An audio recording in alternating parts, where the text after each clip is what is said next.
মাটিতে ঢালো সার বীজ জল। রৌদ্রপোনায় শেষে এরকম আকাঙ্ক্ষা বিস্তার হয় নাকি? এ প্রগাঢ় শূন্যতায় থাকে বড় ভয়। বৃষ্টি ভেজা পেবলতা কর্ষণের আশ্চর্য সময় তত প্রহারে যদি লিপ্ত হয়।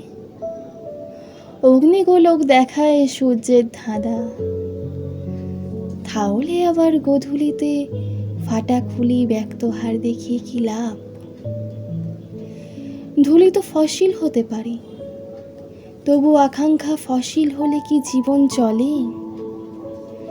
সাময়িক মহাবৃষ্টির ছটায় হয়তো বিস্মিত থাকে, তবুও তা সূর্য বৃষ্টি ধরার সময়।